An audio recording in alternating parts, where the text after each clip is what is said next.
doa itu sangat cepat diijabahi oleh Allah Subhanahu wa taala. Apa alasannya? Alasannya adalah doa tersebut langsung diaminkan oleh seluruh malaikat. Sebagaimana pernyataan Nabi sallallahu alaihi wasallam ketika orang tersebut baru diwafatkan oleh Allah, kemudian keluarganya segera mendoakan, maka malaikat menyatakan fa'aminu fa'ujaba bijamin. Mereka mengaminkan dan mereka menyatakan, ya Allah, wajib orang ini diijabahi dari apa yang dia minta. Bayangkan malaikat mengaminkan doa orang tersebut, dan seluruh malaikat, kata Rasulullah SAW, mengaminkannya. Sekali lagi, ini sunnah yang banyak terlupakan oleh sebahagian orang. Karena dia disibukkan dengan banyak hal, dia mungkin berada pada sebuah kesedihan yang mungkin sangat mendalam. Tapi hakikatnya doa yang kita minta untuk orang yang baru meninggal adalah hal yang sangat bermanfaat kepada orang yang baru meninggal dunia. Setelah kita mendoakan orang yang baru meninggal dunia, kita bicara sunnah-sunnah yang kadang terlupakan di tasyil jenazah pada saat orang itu menyelenggarakan jenazah. Maka di antara hal yang lainnya adalah, kata para ulama, bidarsil mayyit. Pada saat memandikan jenazah, ada aturan yang diatur oleh Nabi sallallahu alaihi wasallam. Di saat memandikan jenazah, Rasul ketika beliau meninggal dunia, maka yang memandikan Nabi itu hanya 4 orang sahabat, termasuk Ali, Talha, kemudian Abbas dan Sa'id, salah satu pembantu dari seorang Abbas. Yang memandikan Nabi ketika itu hanya 4 orang sahabat. Dan ini dalil bahwasanya ketika orang tersebut memandikan seorang muslim, tidak perlu dengan sekelompok orang yang banyak, kecuali memang berhajat dengan beberapa orang yang mungkin lebih, dan ini sesuai dengan keperluan. Dan batasan apakah harus 4 orang bukan sebuah kemutlaqan. Ini hanya gambaran. Ketika orang itu memandikan, jangan terlalu banyak orang yang ikut memandikan jenazah tersebut. Harus pada suasana yang sangat tenang. Harus pada suasana yang sangat-sangat tenang. Suasana yang dalam artian dia tidak membuat keributan apapun. Dia hanya banyak bekerja, dia hanya banyak menyelesaikan apa yang diperintahkan, bukan banyak berbicara Muhammad di hadapan mayit. Bukan banyak berbicara di hadapan mayit. Karena kata para ulama, makruh hukumnya ketika dia memperbanyak pembicaraan di antara orang-orang yang memandikan jenazah. Yang pembicaraan yang sangat-sangat tidak perlu. Pembicaraan yang tidak layak, bahkan mungkin pembicaraan yang tidak pantas. Dia harus beradab pada saat dia memandikan saudaranya. Dia harus benar-benar beradab. Pembicaraan yang hanya sangat perlu saja, bukan pembicaraan yang seperti biasa, dalam keadaan biasa. Kenapa? Dia dihadapkan dengan saudaranya, dia dihadapkan dengan orang yang baru meninggal dunia. Dan satu catatan, kata para ulama, ketika orang tersebut dimandikan, maka tidak boleh seseorang itu ikut menyaksikan kecuali orang yang memang, ya dalam artian, kalau laki-laki maka hanya kelompok laki-laki saja. Kalau perempuan maka hanya perempuan yang boleh menyaksikan. Kalau ada orang yang meninggal dunia, seorang laki-laki, dan dia punya anak seorang perempuan, apakah boleh menyaksikan, melihat dimandikannya orang tuanya, ayahnya? Maka mayoritas ulama menyatakan minimal jatuh kepada hukum makruh. Minimal jatuh kepada hukum makruh. Seorang ibu meninggal dunia, apakah seorang anak laki-laki boleh ikut menyaksikan ibunya yang dimandikan? Anak laki-laki yang menyaksikan ibu yang meninggal dunia, apakah hukumnya boleh? Hukumnya minimal makruh, kata para ulama. Bahkan sebagian ulama menyatakan hukumnya haram, kecuali seorang istri dan itu mungkin disaksikan suaminya, apakah boleh? Maka seluruh ulama bersepakat hukumnya itu diperbolehkan. Suami meninggal dunia, apakah istri boleh melihat proses dimandikannya suaminya? Hukumnya diperbolehkan. Tapi anak laki-laki kemudian dia menyaksikan ibunya yang dimandikan, apakah hukumnya boleh? Mayoritas ulama menyatakan makruh. Kenapa? Dikhawatirkan terlihat aurat besar. Dikhawatirkan terlihat aurat besar. Dan begitu pun juga sebaliknya, bahwasanya seorang ibu yang meninggal dunia, maka anak laki-laki dia juga tidak diharapkan untuk menyaksikan dan untuk hadir pada proses memandikannya ibunya, karena berlainan jenis dan dikhawatirkan terlihat aurat besar, kecuali suami istri. Maka mayoritas dan sebagian besar para ulama menyatakan hukumnya diperbolehkan. Kemudian di antara hal yang juga diingatkan oleh para ulama, beberapa poin tasyil jenazah, penyelenggaraan jenazah adalah mensolatkan jenazah. Mensolatkan jenazah yang dijadikan perbincangan para ulama adalah siapa yang paling pantas untuk menjadi imam. Siapa yang paling pantas untuk menjadi imam? Yang paling pantas untuk menjadi imam yang pertama adalah orang yang pernah diberikan wasiat. Siapapun yang pernah diberikan wasiat, maka dialah yang paling berhak untuk menjadi imam. Sebagaimana Aisyah radhiyallahu taala anha pada saat beliau wafat, maka beliau pernah berwasiat sebelum wafatnya Aisyah yang menjadi imam adalah seorang Abu Hurairah radhiyallahu taala anhu. Dan kita tahu antara Abu Hurairah dengan Aisyah tidak ada kekerabatan, tidak ada kekerabatan. Jadi kalau seandainya di masa hidupnya dia pernah berwasiat, saya yang menjadi imam, kalau saya meninggal fulan dan wasiat tersebut diterima, maka dia yang paling berhak untuk menjadi imam. Wasiat ini harus ditegakkan pada saat orang yang diberikan wasiat dia menyanggupi. Dan Aisyah ketika itu beliau pernah berwasiat bahwasanya kalau saya meninggal dunia, maka yang menjadi imam adalah Abu Hurairah radhiyallahu taala anhu. Maka Abu Hurairah kemudian beliau menjadi imam pada salatnya Aisyah radhiyallahu taala anha. Kalau wasiat tidak didapatkan, artinya orang yang meninggal dunia dia tidak pernah berwasiat. Siapa yang paling berhak untuk menjadi imam? Ulama berbeda pendapat. Khilaf yang cukup kuat, sebagian ulama menyatakan bahwasanya yang paling berhak jadi imam adalah imam yang ada di tempat tersebut, imam yang sudah ditetapkan. Ada pendapat lain menyatakan bahwasanya yang paling berhak menjadi imam adalah keluarga terdekat, dan ini khilaf yang cukup kuat. Dan Allah alam mayoritas ulama lebih menyukai bahwasanya yang menjadi imam adalah imam yang ada di tempat tersebut. Karena keumuman hadis Nabi sallallahu alaihi wasallam, wala ya'umul rajul bisultanihi illa bi'izni. Janganlah seseorang itu menjadi imam di satu tempat ketika tempat tersebut sudah ditetapkan imamnya, kecuali atas izin dari imam tersebut. Jangan kalian menjadi imam, kata Nabi, di satu tempat yang tempat tersebut sudah ditetapkan imamnya. Dan ini umum, sholat apapun, kecuali kata Nabi sallallahu alaihi wasallam atas izin dari imam yang sudah ditetapkan. Dan inilah yang digunakan oleh seorang Imam Ahmad bin Hanbal. Dan ini yang digunakan oleh pendapat para ulama yang menyatakan bahwasanya imam yang paling berhak pada penyelenggaraan jenazah ketika wasiat tidak didapatkan adalah imam yang ada di tempat tersebut. Namun sebagian ulama yang menyatakan bahwasanya keluarganya yang paling berhak dengan dalil pernyataan firman Allah, walul arham aula ba'dhum bi ba'dhin. Sesungguhnya keluarga mereka yang lebih berhak untuk keluarga mereka. Akan tetapi dalil ini disanggah oleh para ulama, ini dalil bukan bicara masalah imam pada penyelenggaraan jenazah. Dalil ini bicara tentang berkaitan dengan waris, bahwasanya keluarga terdekat dia paling lebih berhak untuk mendapatkan waris daripada keluarga yang lebih jauh.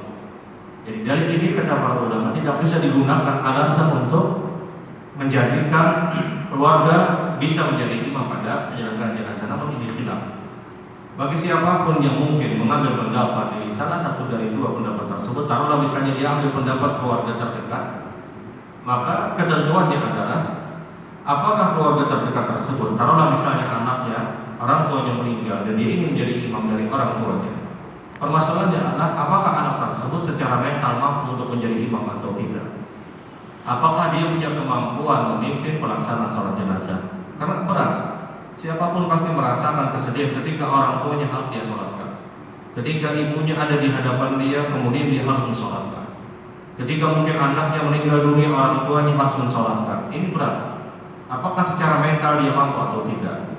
Dan ukuran mampu atau tidaknya mental seseorang adalah apakah dia terbiasa dulu, apakah dia adalah orang terbiasa menjadi imam. Karena berapa banyak orang yang tidak mampu secara mental dan dia paksakan untuk menjadi imam, dan ini akhirnya tidak mendapatkan kemaslahatan yang banyak dari orang-orang yang ikut melaksanakan sholat jenazah.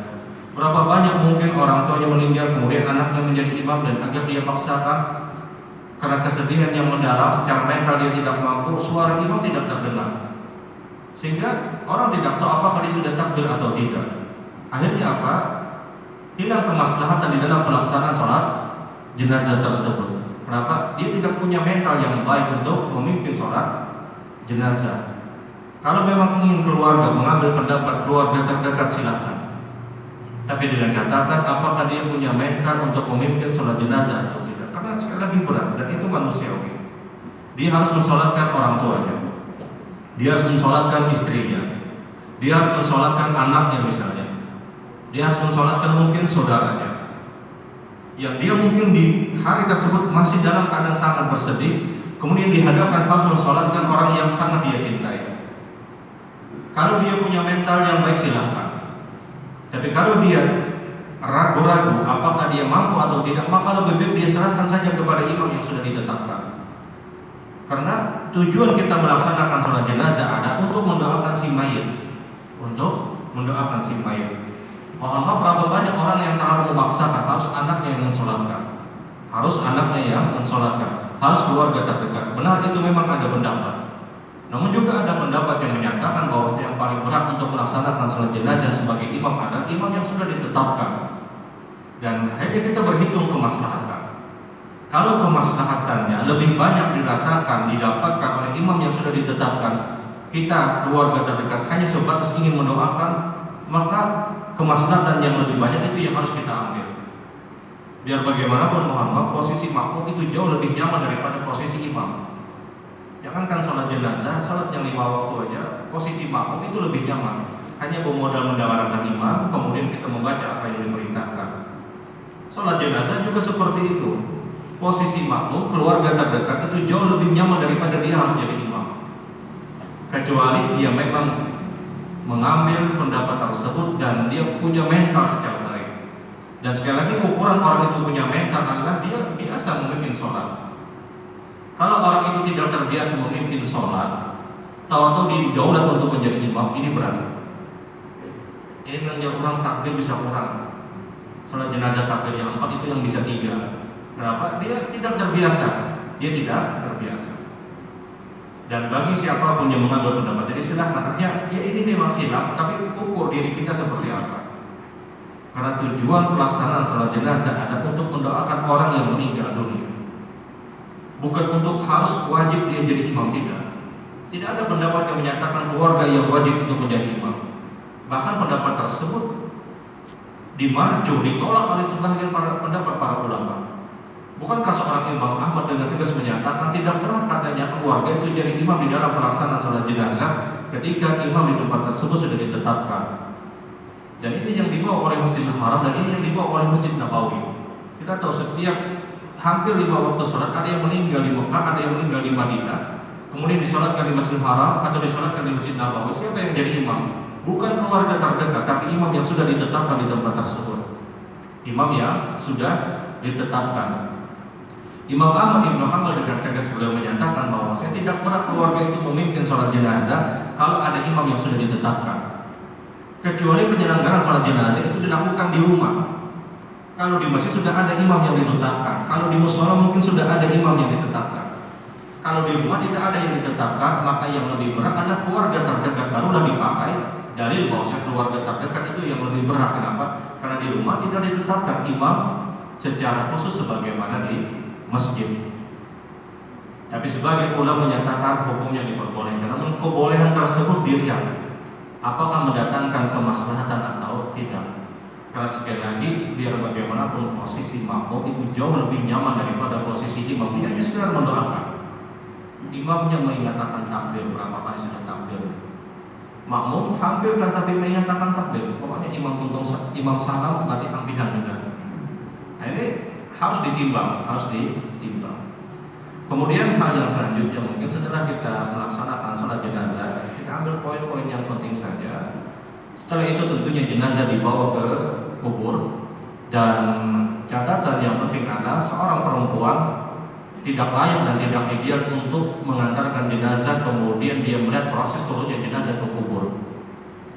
Ummu Atiyah radhiyallahu ta'ala anha beliau pernah menyatakan bahwasanya kata Ummu Atiyah, ketika kami ikut membawa jenazah sahabat, mengikuti jenazah dibawanya sahabat, pada saat itu dikabarkan kepada Rasulullah, kaum perempuan mengikuti sahabat yang meninggal dunia kemudian ikut mengantarkan sahabat tersebut.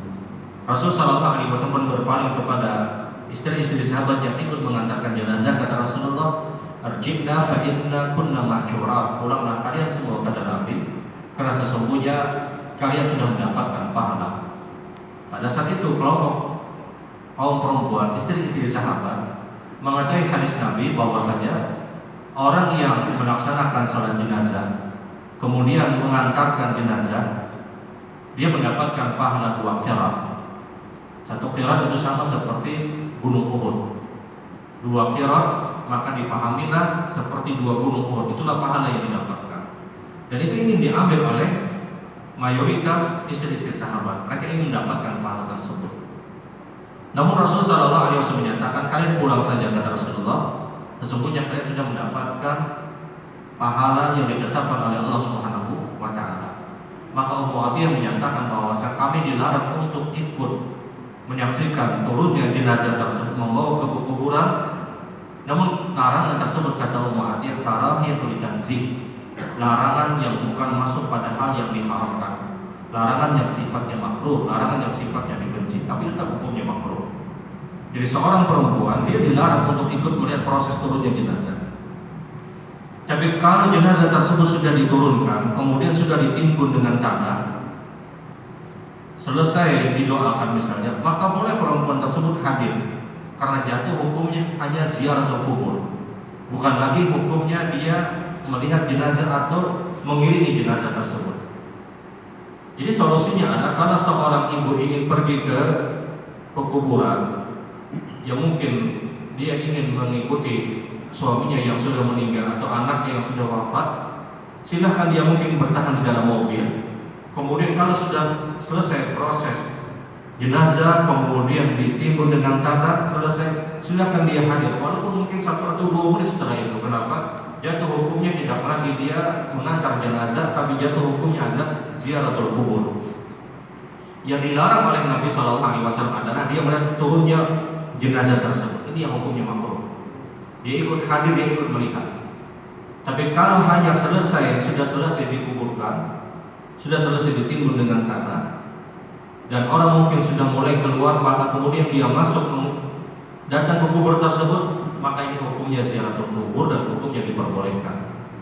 Jadi ingat, seorang perempuan apakah boleh? Silahkan, mungkin dia hanya bertahan di mobilnya, bertahan mungkin di area luar saja, tidak ikut melihat, tidak ikut menyaksikan. Kalau sudah selesai, maka dia masuk dan dia bisa ziaratul kubur, dia bisa ziaratul kubur.